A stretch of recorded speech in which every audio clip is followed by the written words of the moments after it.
Good day everyone, this is Mark Agamano. So medyo matagal nang hindi tayo nakapag-upload mga idol, no? So magre-range test tayo mga idol gamit itong DJI Mavic 4 Pro. So ang ginawa ko kanina ay talaga naman pinol charge natin. At syempre itong battery ng DJI Mavic 4 Pro. Makikita nyo naman dito mga idol, ayan.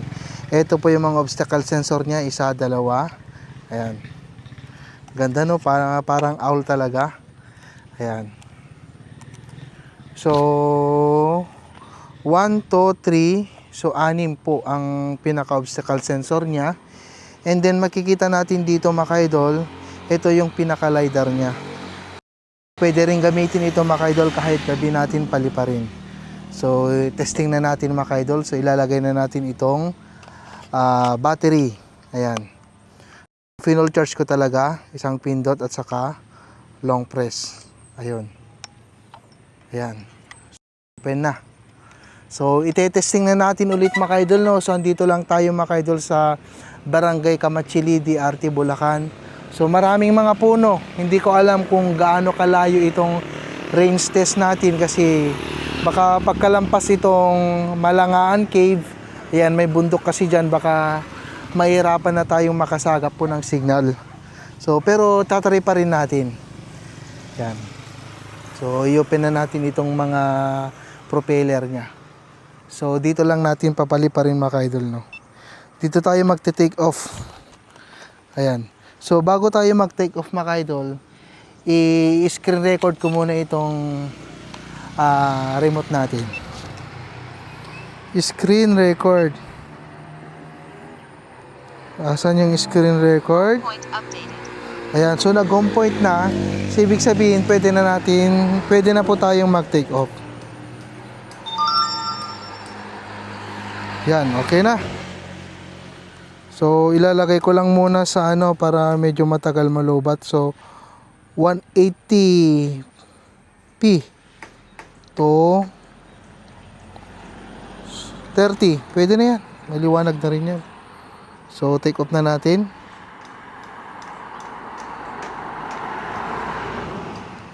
Ayun. Ayan. So, ayan. Magte-take off na po siya mga idol, no? So, dito tayo mag-i-start. Papunta doon. Sa, ewan ko kung saan nakakarating ito mga idol. So, itatry lang natin. So, ilagay din natin dito mga idol sa pinaka-normal. Ayan. And then, record. Let's go. Ayan. So dito tayo. Ang ganda ng lugar talaga. Ayun. So dito tayo dediretso mga idol, no. So medyo mataas naman po siya. Dito papuntang Malangaan Cave. So dito na lang natin idediretso mga idol. Ayun, makikita nyo naman dito. So, 120 na. Max altitude. So, diretso na lang tayo. Yan. So, naka-normal lang po siya. So, nasa 800 meters na siya. So, halos hindi ko na makita yung drone mga idol. Medyo malayo na po siya, no? Yan. So, diretso lang natin. So, matatanaw natin dito mga idol. Sobrang napakaganda talaga ng lugar na to. Nature na nature, oh. Sana naman hindi umulan. So, itry lang natin. Kasi napanood ko kasi yung video ni Sir Omel Cross. So, shout out sa'yo, Sir Omel Cross, no? So, napa 12 kilometers mo siya. So, ewan ko lang ito kung kaya din. Kasi chinarge ko kanina itong remote, full charge ko, at saka yung battery ng drone natin. So makikita natin mga idol, nasa 1,600 na tayo meters. 1.6. Saan na ba tayo? Yan. Malayo na yung drone natin. Yan. So nasa lang tayo mga idol, na 1080 ang resolution niya. Tapos yung FPS niya is 30. Yan. So itong ginagamit pa lang nating na camera ngayon mga idol, ito yung bago nating camera, DJI Osmo 360. Ito yung bagong labas po mga idol ng DJI 360. Ayan. So layo na.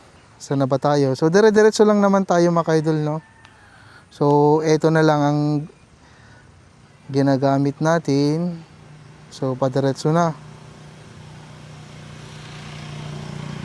Huwag naman sanang umatake yung mga eagle dito. Sa tingin ko baka may mga eagle, oh. So makikita natin dito mga idol, sa pinaka right side matatanaw natin itong, siguro ito na yung Akle sa San Ildefonso na ito, papuntang San Ildefonso ito mga idol. Ayun. So ang battery natin is 90. So nasa normal mode lang po siya, hindi ko pa ginamit yung sports mode, no. Yan, makalayo na.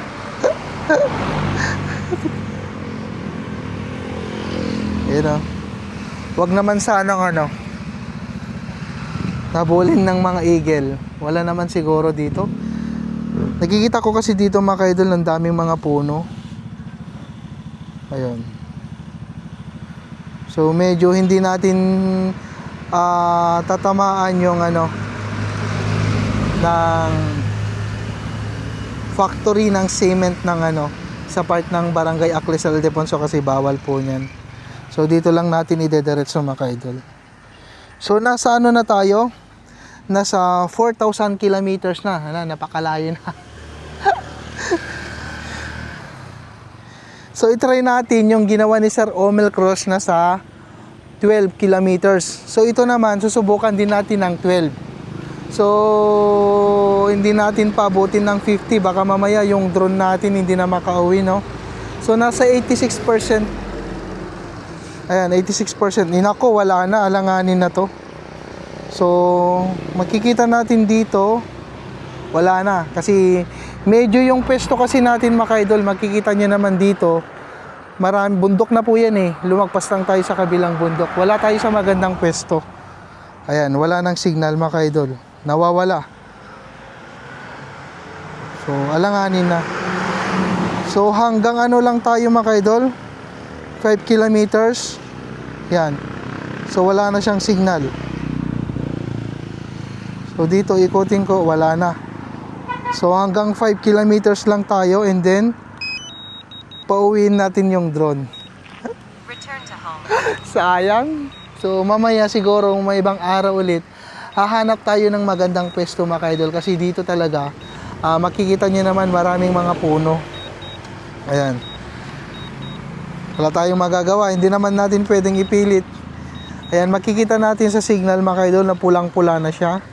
So possible baka may mangyaring masama sa drone natin. Alam nyo naman, napakamahal itong drone na ito mga idol. Nagkahalaga po siya ng 181,290. Ayan. So bukod pa yung mga accessories na binili natin dito, hard case, itong mga lace nya, ayan, itong cover ng remote, tempered, ayan. So wala na, hindi tayo nakapag range test talaga ng sobrang layo. So siguro sa ibang araw mga idol, no, maghanap tayo ng napakagandang pwesto. Kasi dito yung pwesto natin. Makikita kasi dito kumbaga lalagpasan kasi natin yung nakaharang sa atin na bundok. Siguro susubukan ko sa taas po sa may part ng Caribbean o kaya sa may Mama Piat. Yon. Siguro pwede doon ako mag-try. Yan. So wala.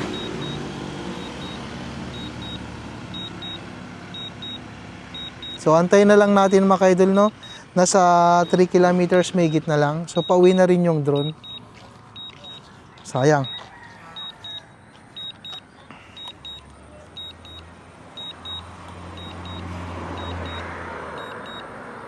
Wala, hindi na natin hindi na natin nakaya mga idol ng ng ganong kalayo.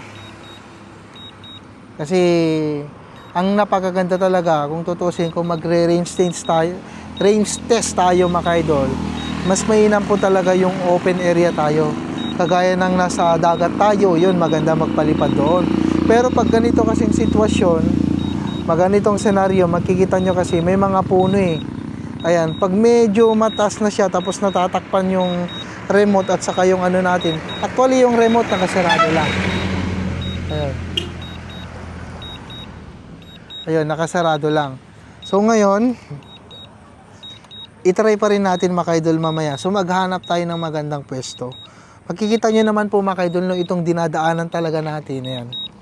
Makikita nyo. Ayan. Ay talagang ano, sobrang napakaraming puno. Siguro, pag uwi ko ng Ilocos mga idol, part ng Cagayan, dun natin ilolong range.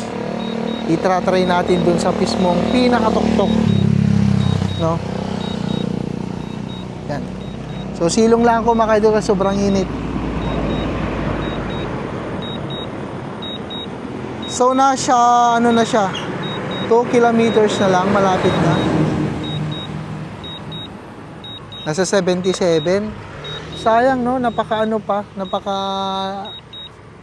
pa yung battery niya. Nasa 77 pa. Tiklik natin. Until forced landing. Until battery deplete. Auto return home. So, malapit na tayo mga idol, no? Ito na.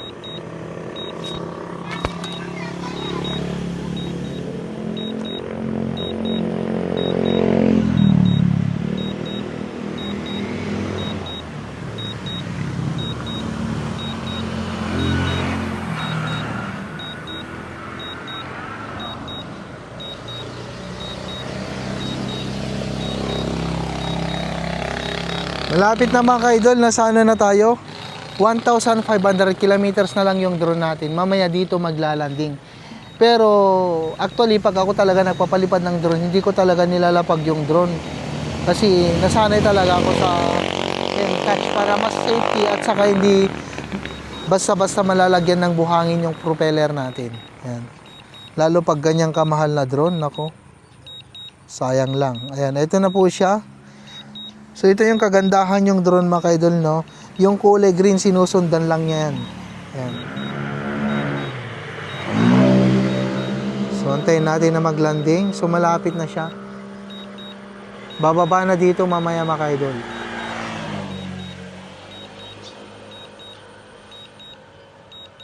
"78 seconds." Grabing drone na ito.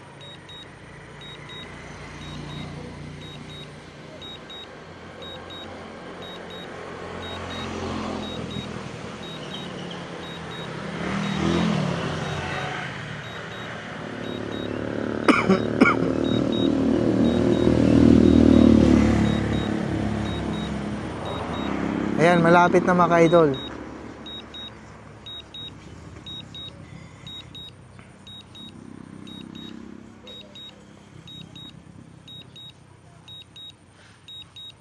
Ayan, so andyan na po. Asa na hindi ko na makita.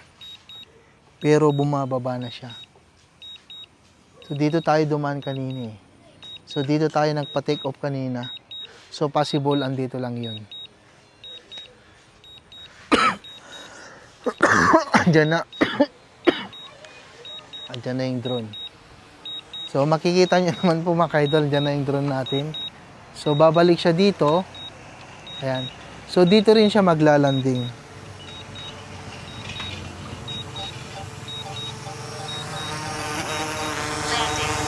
Ayan. So maglalanding na siya.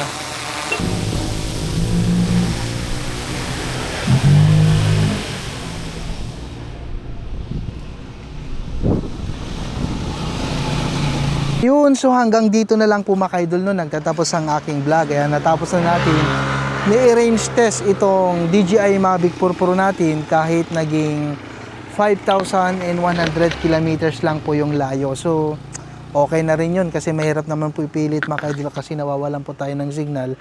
Makikita kasi natin dito mga idol ito, lalagpasan kasi natin itong bundok na yan. Kasi pag lumagpas na kasi yan, medyo mahina yung signal natin. Yan, nakatupi lang kasi, kahit nakatupi, nakaano, kung talagang matatakpan tayo ng bundok, ay talagang limited lang po yung magiging signal natin. So sa susunod na lang po mga ka-idol, no, ito i-try natin ulit kung gaano kalayo, kung maghanap tayo ng napakagandang pwesto para may range test talaga natin itong Mavic 4 Pro natin. So maraming salamat po sa inyong panonood. Hanggang sa muli po. God bless.